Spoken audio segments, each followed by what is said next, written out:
Okay, welcome back to Continue Freedom. Thank you guys so much for joining me. I'm sorry for all my usual viewers. It's been a little while since I've done a live stream. It's been over a week, and that's kind of out of the norm for me, but that's okay. Tonight is the perfect night to be talking about what happened last night. If you saw it, be sure to hit me up in the comments and let me know what you thought of President Trump's speech to the joint session of Congress, because I thought it was unbelievable, absolutely unbelievable. But for the new folks here, be sure to hit the subscribe button, hit the like button, hit the notification bell. That way you're notified every time a new video is released.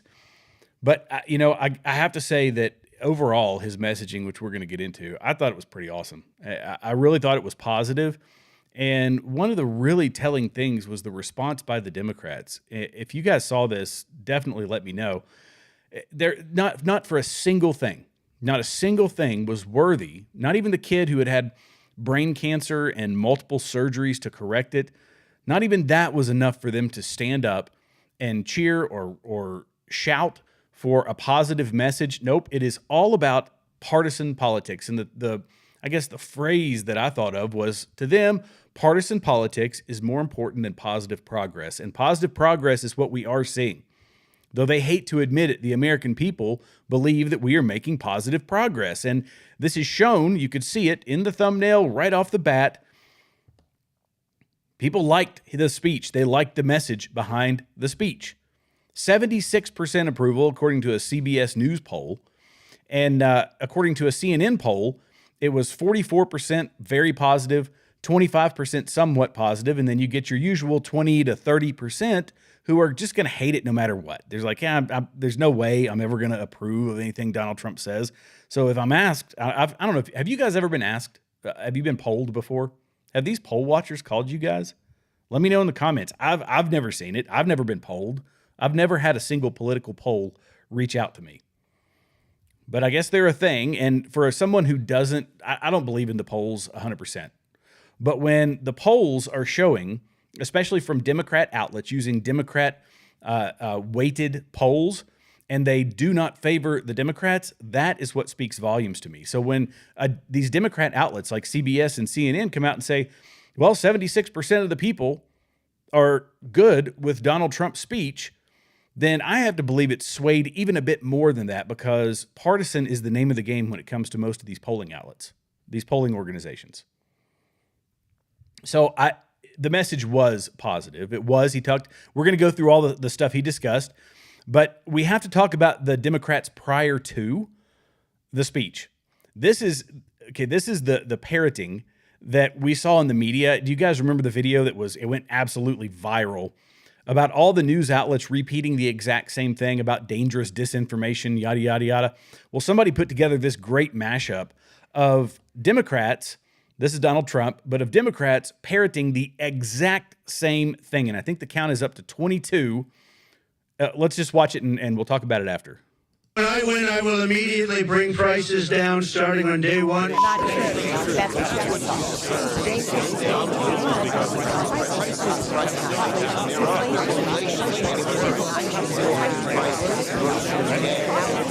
And by the way, they have it subtitled, so you can actually read this and go back and verify. They are all saying the exact same thing.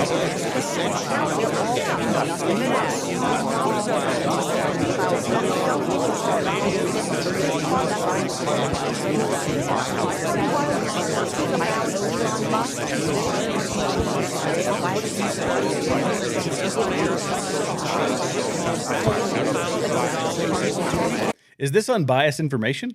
No, this is political parroting. This is what I'm saying. Partisan politics is more important than positive progress. Just say the right things. And also makes them scripted puppets. And honestly, it makes them just political hacks rather than actual representatives of the people. When you follow the partisan politics strictly, I don't. I'm very conservative. I don't agree with everything Donald Trump is doing. I don't agree with everything the Republican Party does. But I am by no means a scripted politician, as we see with the left. They repeat everything verbatim just as they are supposed to, like good little boys and girls, as opposed to actually representing the people that they have been elected to represent. Do you guys agree or disagree? Maybe, am I taking it too far? Let me know. I would love to get your all's opinion on it. But when you see 22 now, 22 is the number, saying the exact same thing in unison, perfectly timed, prior to President Donald Trump's speech, that speaks volumes. But on the other hand, they did that prior to President Trump's speech to the joint session of Congress, and regardless of their opinion, this is how it came out. That's pretty cool. It's cool because they are trying so hard to defy him.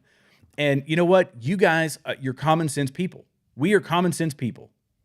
We understand what is good and what is bad for this country, and what's been happening has been bad.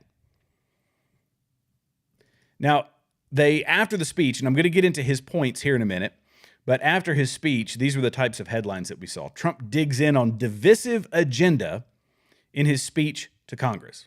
Okay, let's talk very briefly. If you watched it, let me know. If you guys saw the speech, hit me up in the comments and just say, yep, watched it, loved it. Yep, watched it, hated it. I welcome any opinion, whether you're left or right. I'm totally cool with either one. But Trump's accomplishments, this is kind of the stuff he talked about. So he talked about executive orders, most of which were undoing what Biden had done. And look, I'm not an executive order guy. I hate executive orders. I've come down hard on every president who's used them since I've been involved in politics or been interested in politics. So I'm not a huge fan of executive orders. But most of his executive orders have been undoing the things that were put in place during the Biden administration. So that's fair enough. If you're undoing something bad, I guess I'm okay with that. He talked about the southern border and locking it down. He talked about men and women's sports. He talked about no more DEI in the government or the military. He talked about spoke about the freeze on hiring, the freeze on foreign aid, canceling the Green New Scam, as he called it, got us out of the Paris Climate Accord, withdrew us from the WHO. He said for every new regulation, 10 have to be removed. I mean, who in the world is going to have a problem with that? Good gracious. And then Democrats showed that they support, I'll show the video in a minute, and you can see that they show that they support more regulation on our economy, because that essentially means they're communists. They wouldn't stand up for it. They wouldn't cheer for the fact that he's removing the burdens from the American people. So he talked about drilling oil and opening up new plants and new energy plants, power plants, and he declared a national energy emergency. He talked about critical mineral and rare earth element mining in America. He talked about Doge and getting rid of fraud. And he talked about Social Security and Medicare fraud. Go ahead and explain to me, anybody out there, how any of that is a bad thing. Any of it. I would love to know how any of that is a bad thing. And I'm going to play a couple of clips here. We'll start with the brouhaha that took place on the floor.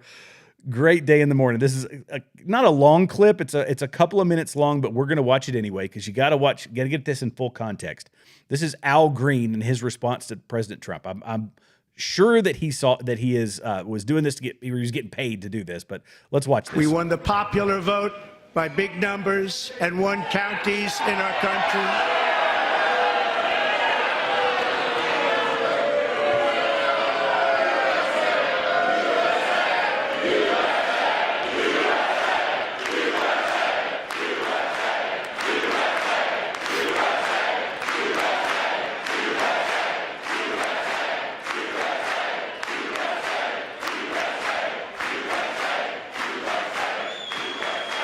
And won counties in our country, 2,700 to 525, on a map that reads almost completely red for Republican.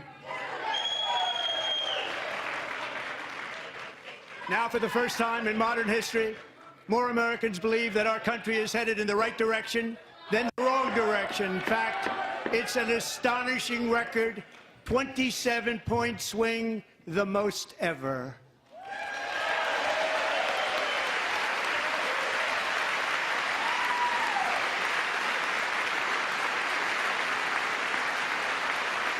Yeah, Tom Homan. Likewise, small business optimism saw its single largest one-month gain ever recorded, a 41. JD Vance is like, get him out of here. You could see Mike Johnson. He's shaking his head. He's like, nope, don't do it. Don't do it. Point jump.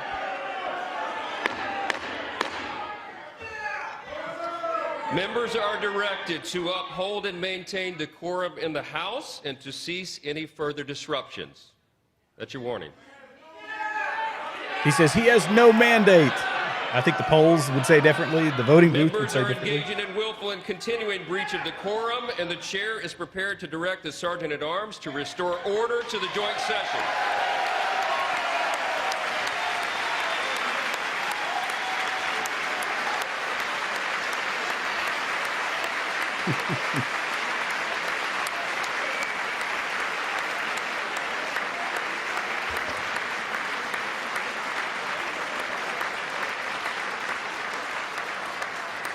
Mr. Green, take your seat.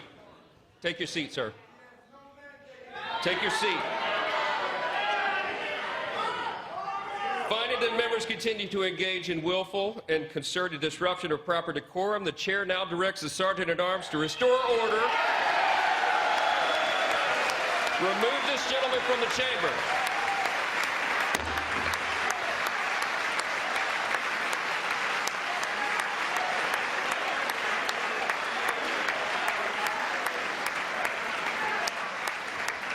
Swinging his solid gold cane. Another rich guy in Congress. I've never seen this before. This is something I've never seen.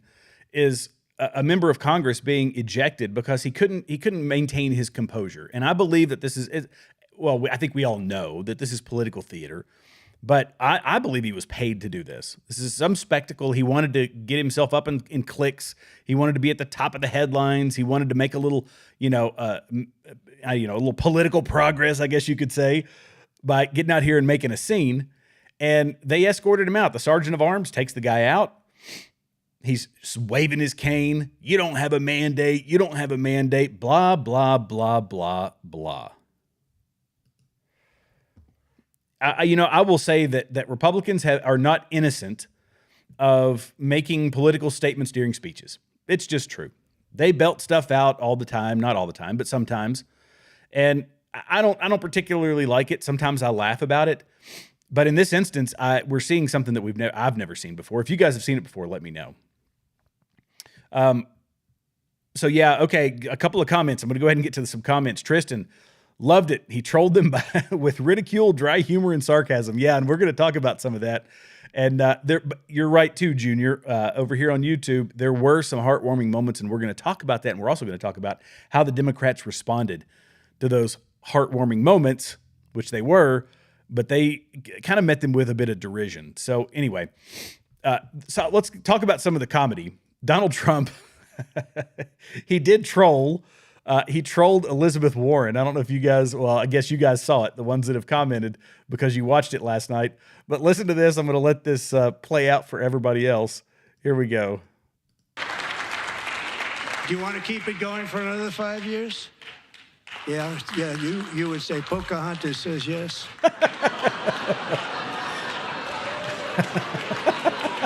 JD Vance is like, yeah. She actually smiled.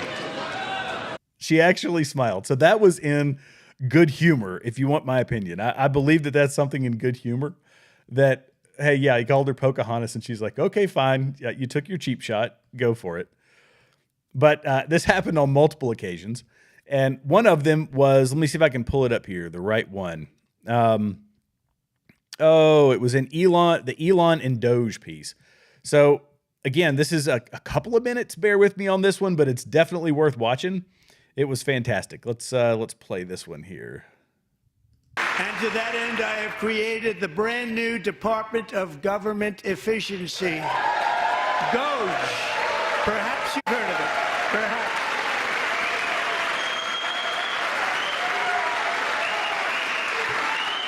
Which is headed by Elon Musk, who is in the gallery tonight.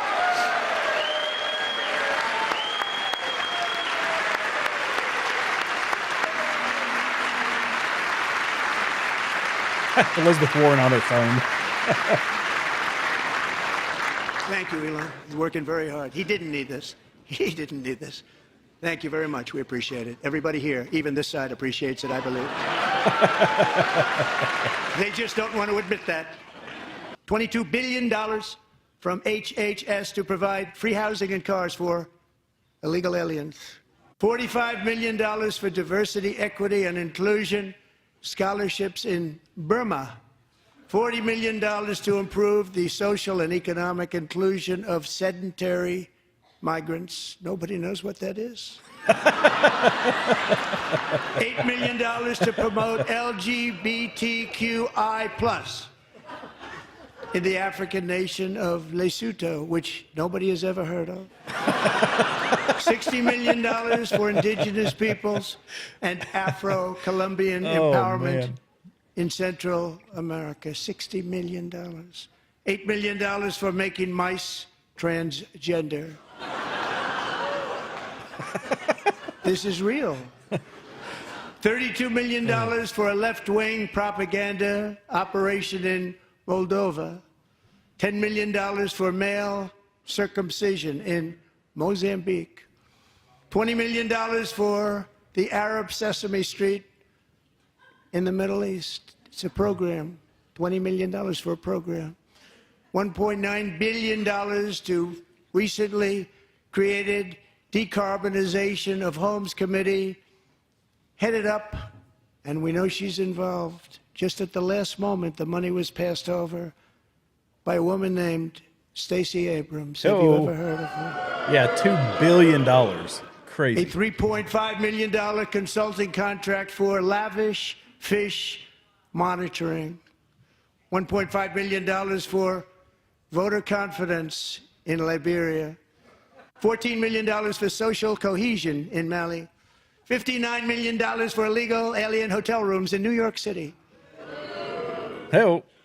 Many more have been found out and exposed and swiftly terminated by a group of very intelligent, mostly young people, headed up by Elon, and we appreciate it. We found hundreds of billions of dollars of fraud.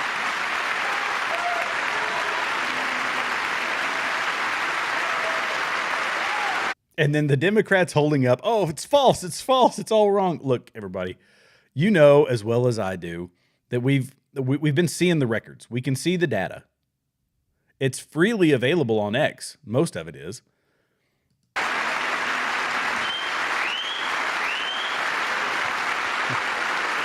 And we've taken back the money and reduced our debt to fight inflation and other things.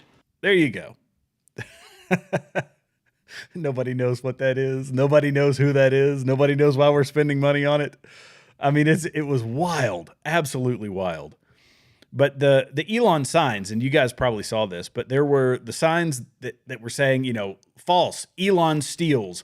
And again, it's this same silly narrative that they think Elon Musk is sitting in a corner having access to our financial records, writing down social security numbers saying, oh, John Smith, look at that credit score. I could buy me a new TV with that one. Meanwhile, the guy's worth $400 billion. Come on. Give me a break. Give me a break. And, you know, to the point that Junior made, there were some very, very heartwarming. And I've got, but wait, before I get into that, sorry, I'm getting ahead of myself. Let me get into a couple other things where Donald Trump made some amazing points that the Democrats just will not get on board with. Let's listen to this one. Because we are draining the swamp. It's very simple. And the days of rule by unelected bureaucrats are over.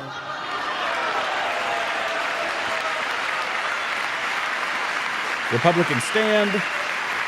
Democrats are seated because we like unelected bureaucrats.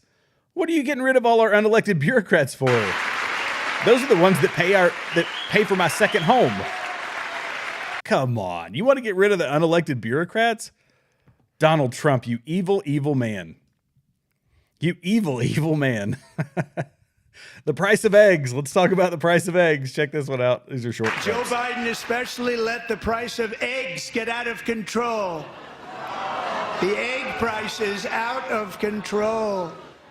And we're working hard to get it back down. Secretary, do a good job on that. You inherited a total mess from the previous administration. Do a good job.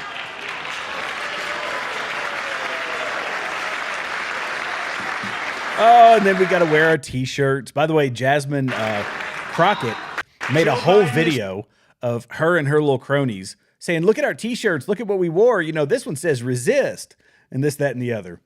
This was their spectacle, right? The walkout. You got to do the walkout. Wear your T-shirt. But the price of eggs, and he says, no, this is Joe Biden's thing. No. The price of eggs is all because of Donald Trump, who's been in office for 6 weeks, 8 weeks, whatever it's been now. I lost track. Things are moving so bloody fast. I feel like it's been a year. I don't know about you guys. Let me know in the comments. He talked about removing regulation. And again, the Democrats cannot stand. Oh, no. We need regulation. To our economy, I have directed that for every one new regulation, 10 old regulations must be eliminated, just like I did in my very successful first term. Oh, and look, not a single one of them standing. Why? Because they need those regulations. Come on. Marx, our Marxist ideology believes, which is our core worldview, that we need all those regulations. Those regulations are important. How dare you remove them? Like I could go on and on and on with all of these video clips, but the one that I really want to bring up that I think is the most telling. This is the one about DJ Daniel. And I don't know if you know DJ Daniel. You probably saw it. And in fact, I'll play a clip. I've got the clip of it. Let's see. Here we go. This is the sweetest clip you've ever seen in your life. This brave little boy who was taken to this speech by his father, invited by Donald Trump and his administration, getting applause, and that's the director of Secret Service, who gave him an honorary badge as a Secret Service agent. Yeah, everybody's cheering, DJ, DJ. They're yelling DJ, DJ. What were the Democrats doing? When this little boy who's been fighting brain cancer, they can't even stand for that. As if we needed any other reason to know their motives. That it's purely partisan, not about positive progress, but purely partisan. For a little boy who has fought brain cancer, they will not stand. They will not acknowledge, simply because he was invited by Donald J. Trump, our president of the United States of America. Tristan, you're absolutely right. Democrats made themselves look evil by sitting there stone-faced.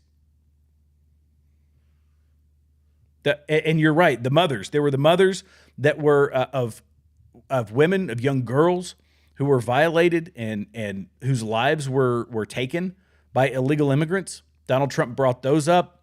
He brought up all sorts of things, all sorts of scenarios, and they couldn't bring themselves, because of partisanship, to acknowledge this little boy. And I'm going to give you a little bit of insight into this little fella, right? There's an interview that he did. I didn't know it existed. I didn't know about DJ. I'll be perfectly honest. I did not know about him. But this is the type of personality this young man has. And this is why, I find it even more difficult to understand the Democrat position of not standing for this kid. But listen to him. Listen to what he says during this interview. It's just 1 minute. Easiest part, because my mom bathes me and my brothers all together. And out of nowhere, I locked up, and then my dad was calling my name, and I started going to the slow thing, and he said, "Stop playing with me." And then I started to act, I ain't gonna lie, I started to act slow, and then as soon as he said that, we were speeding all the way, running lights, going to the hospital. And then next thing you know, I was seizing on the table. They said, "Nah, we're gonna have to go in his brain tonight." Ever since then, I had 13 brain surgeries, and that's how many times my personality has changed. And that's something that you don't hear from a terminally ill child. They had 5 months to live. I'm gonna keep on going until my gas tanks run out. And that's when God calls you home. You never know when God's gonna call you home. I wouldn't be here if it wasn't for my dad. I know he's pretty proud of me, and I'm pretty proud of him too. And I'd like to thank President Trump, because if it wasn't for him, I wouldn't be here today. I mean, okay. You gotta admit, if that didn't choke you up a little bit, then you've kind of lost your heart there. But let's talk about how the Democrats responded to young DJ. And by the way, he's had 13 brain surgeries. And he talked about the first time that he ever had an episode where he said he started getting a little slow, and his dad rushed him to the hospital. Good job, Dad. This is what the Democrats say post-speech. They say, boy, I hope that, this little kid who was honored by Donald Trump doesn't off himself. That's their response. Folks, you can have leftist some more left-wing views, and I will debate you on them. If you want to come on this show, I'll debate you on them. I would love to. Absolutely love to. But when your ideology becomes this sinister, there is a problem. And if the right were doing the same thing, I would say, look, you got to check yourself if you are becoming this sinister.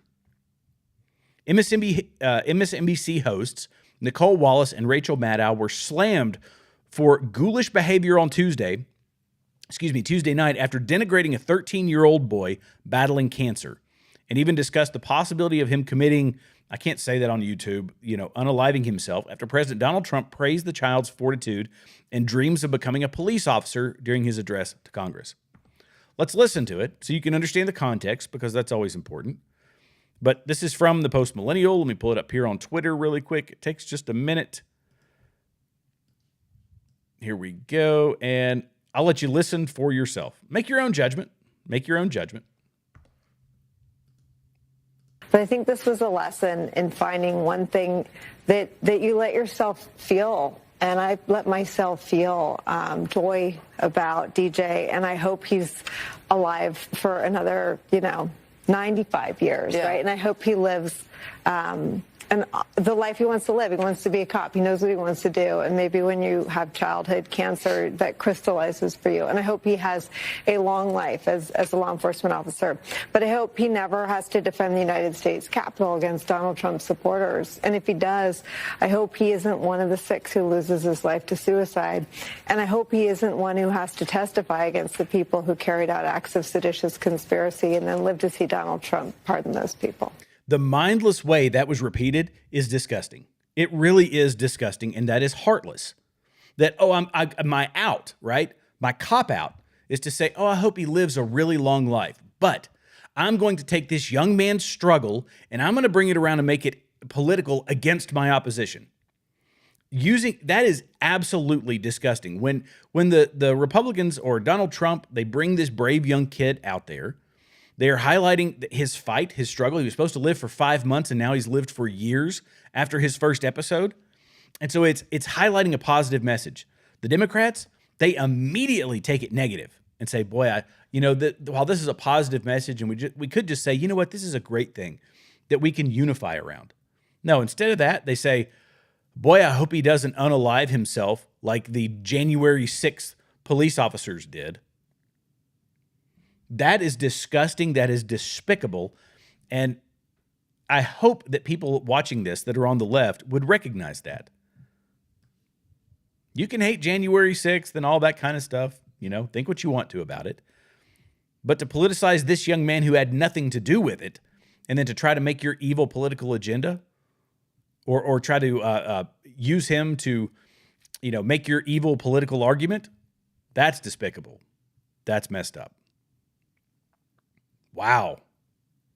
So it was a roller coaster, post speech, and during, it was great. I literally pulled so many video clips. I could probably play some more from Donald Trump. He took, men out of women's sports. Of course, the Democrats won't stand up for that. He talked about, we went over the draining the swamp. He said DEI is gone. It's out of our military. It's out of our schools. It's out of our federal government. And I have to play this one. This is one last one I will play, and then I will move on to a couple other topics.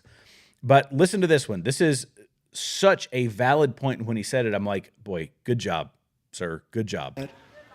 This is my 5th such speech to Congress. And once again, I look at the Democrats in front of me, and I realize there is absolutely nothing I can say to make them happy or to make them stand or smile or applaud. Nothing I can do. I could find a cure to the most devastating disease, a disease that would wipe out entire nations, or announce the answers to the greatest economy in history, or the stoppage of crime to the lowest levels ever recorded.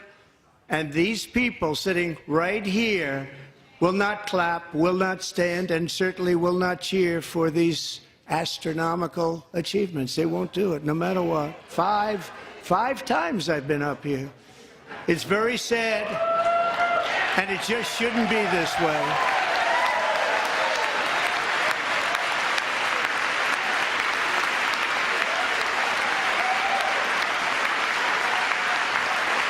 So Democrats sitting before me, for just this one night, why not join us in celebrating so many incredible wins for America? For the good of our nation, let's work together and let's truly make America great again. Nope. Oh, Nancy Pelosi. She's not interested in making America great. You can't even stand for that. Seriously? Good gracious. And I think it was a kind of a brilliant jab because he was probably pretty sure that they wouldn't stand. I mean, at this point, the speech had been going on for a little while. So I think that, he probably knew. So it's a messaging thing. Hey, I want to make this country great. How about we find common ground on this or on that? And they say, nope, there is no common ground. We don't care about America being great. We only care about getting you out of office. That's it. Regardless of the positive impact you may or may not have, you have 4 years. You have a chance. We don't care about that. No. It's all about partisan politics. And I'm partisan insofar as I just care about the person who's not trying to take excessive amounts of my money, misuse the money once they take it. You all have heard me say this. Taxation is theft. I believe that to my core. So I'm partisan, it's kind of an interesting thing. Republicans are saying, not Republicans, conservatives, this new movement is saying, let's return more to the people. And the Democrat Party of today is saying we have to take more from the people if we want to make things better. So yeah, if you're going to give me an option between the two, obviously I'm going to choose this new wave of conservatism. I'm going to pick the new course of our government. I'm just a conservative. I'm a constitutional conservative. But they can't stand for that. No, if it's a positive impact, does not matter. We just have to maintain our partisan politics because partisan politics is more important than positive progress. That's it. Okay, so I'm going to change subjects now. I've been going for 32 minutes about Donald Trump's speech, which is why you're here, because that's why you clicked on the thumbnail. But we got to cover a couple of more things. This is Anna Paulina Luna. If you haven't seen her, she's she's a pretty fiery political figure, but she is referring, oh boy, this is wild. Well, let me play it, and I'll let you know what she's talking about. So you don't believe that banning the transfer of individuals into ICE custody for the purpose of civil immigration enforcement encourages illegal immigration into Chicago? Or how about agencies, or agents not being able to stop, arrest, or detain individuals based solely on their immigration status or administrative warrant? So we comply with all laws, local, state, and federal. To me, after this line of questioning, it's very clear that these policies that you have all implicated are active and alive and well in your cities, are in direct violation with U.S. Title 8 Code subsection 1324, and it is a federal offense. But you all speak about a broken immigration system, and yet here you guys are aiding and abetting in that entire process. I want to be very clear about something. Open border policies, which is something that you guys are talking about, hurts people on both sides, meaning the people that are coming here illegally and then American citizens as well. I do not think you guys are bad people, but I think that you are ideologically misled, which is why, unfortunately, based on your responses, I'm all going to be criminally referring you to the Department of Justice for investigation. Whoa. And as soon as I leave here, these will be going over to Pam Bondi. I'm not doing that in an effort to bully you guys, but I do believe that your policies are hurting the American people, and you can make that known with the evidence that you can present to the Department of Justice. But if you guys continue doing what you're doing, you're not going to help anyone. You're going to hurt more people, and that's exactly why I'm tired of it. The American people are tired of it. And Chairman, I yield my time. Oh, wow. Okay. So who is she referring in this instance? Mayor Brandon Johnson of Chicago, and then, of course, the mayors of New York, Boston, Denver. And she's said, I'm going to refer you for criminal prosecution. For an investigation, I'm giving it to Pam Bondi. Now, do we think Pam Bondi will do anything with it? I didn't necessarily plan on talking about this, but she hasn't done a very good job when it comes to the Epstein files. She has not done a very good job when it comes to the Epstein files. All this stuff, you guys, probably if you are one of my regular viewers, thank you, by the way. And for those of you that aren't, be sure to hit that subscribe button, the like button, and the notification bell. But, I talked about the Epstein files when they came out, this phase 1 release, and I was livid about the fact that it came from Pam Bondi to a bunch of conservative influencers, which is fine. I like the fact they're using alternative media to get the message out there. It's great. But this controlled release of the information, like, here's your packet, you've got more or less a gag order, or you've got you can only release it after a certain point. And then all these conservative influencers said, I got the data, come watch me on my live stream, subscribe to this, subscribe to that. And it's like, we don't know what they were told, and as far as how to release that information, how they were able to sift through it, and what they were able to release to us. There was a lot of question marks in my mind about how that was released. And then when the data finally came out, it was a big nothing burger. There was nothing there. It was heavily redacted. I questioned Pam Bondi, who I questioned, by the way, when she was first nominated, because she was for red flag laws down in Florida, which I am not a fan of, and nor should anybody else be a fan of if you're a true Second Amendment person. But now she's going to get a criminal referral from Anna Paulina Luna about these sanctuary city mayors in New York, Boston, Denver, and Chicago. Brandon Johnson, better look out, buddy. Do you guys think? Let me just say this before I go any further. Do you trust Pam Bondi or not? Give me your honest opinion. I would really, really, really like to know. Did the Epstein files worry you at all? I would really, really like to know. But kudos to this lady for going after these sanctuary city mayors. I mean, I talked to a guy. If you haven't watched it, by the way, go check out the video that I did with Osiris. He's part of Chicago Red. Chicago Red is an organization that's working hard to flip Chicago to a conservative city, to a Republican city. They were big on Donald Trump. They were a huge effort to get him the votes that he did get. And he only lost by, I think, 250,000 votes, which is a minuscule quantity. And go back and watch that video because it's fascinating how they approach that. But Brandon Johnson he's public enemy number one. Now, if the mayor of New York, Eric Adams, is part of this, Eric Adams has come out and said, no, now this sanctuary city problem is actually going to wreck our city. He said this immigration problem is going to wreck our city. So I don't know if I would say that all four of them are on board, but definitely Chicago, Denver, and Boston. But I just don't know if Pam Bondi is going to do anything about it. Whew. Okay, the next thing we're going to talk about, and I'm going to try to wrap this up here in just a few minutes, but let's go ahead and talk about Ukraine.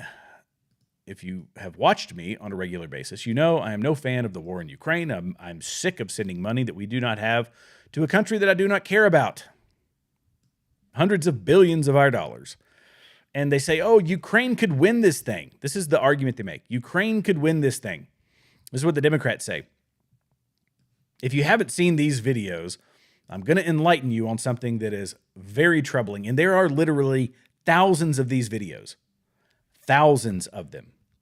Check this out. This is how they are recruiting in Ukraine. These are people on the streets, this young man walking down the street, and they have these recruiting services that just grab him off the street. This is in front of the mother, by the way. He's walking down the street with his mom, and they say, nope, we're going to beat you into submission. We're going to take you and shove you in the back of a van.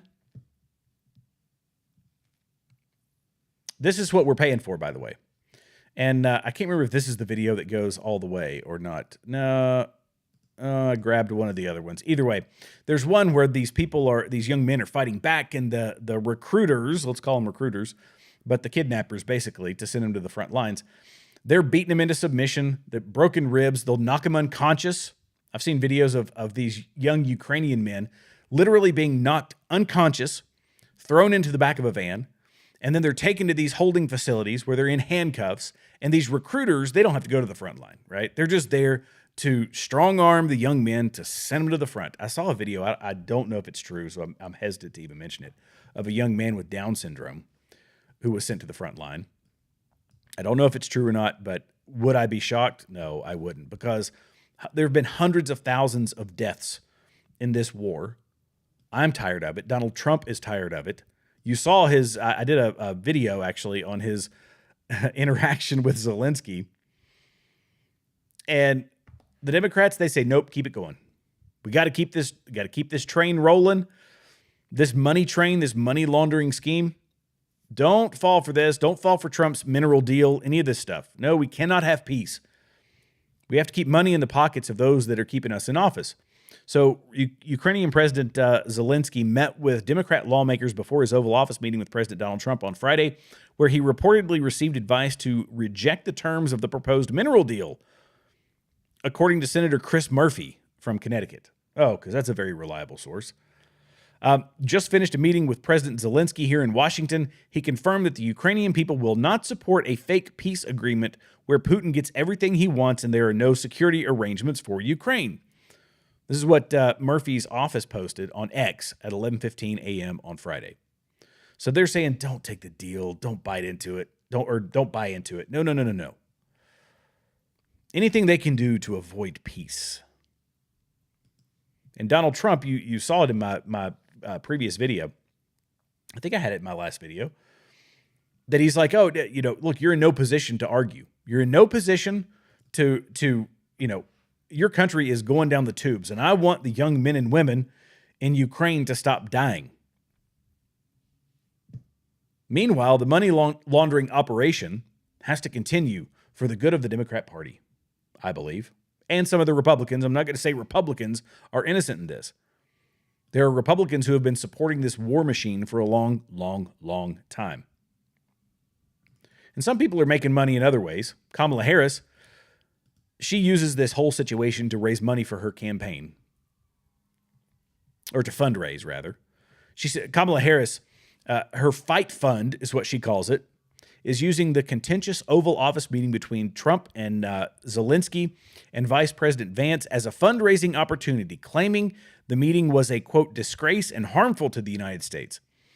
What happened yesterday was not good for Ukraine. It was not good for our allies in Europe, and it was not good for America, the group said in a fundraising message following the meeting, according to reporting from the Daily Wire's Mary Margaret Olahan.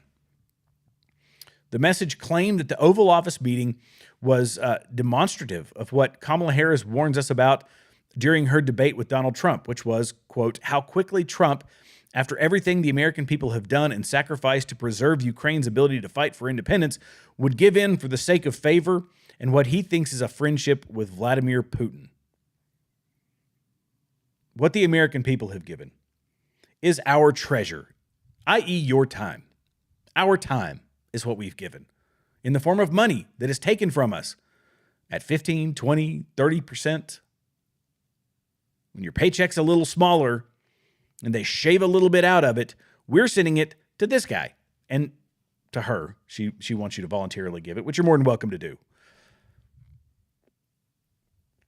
All that we've given. You mean all that we've printed?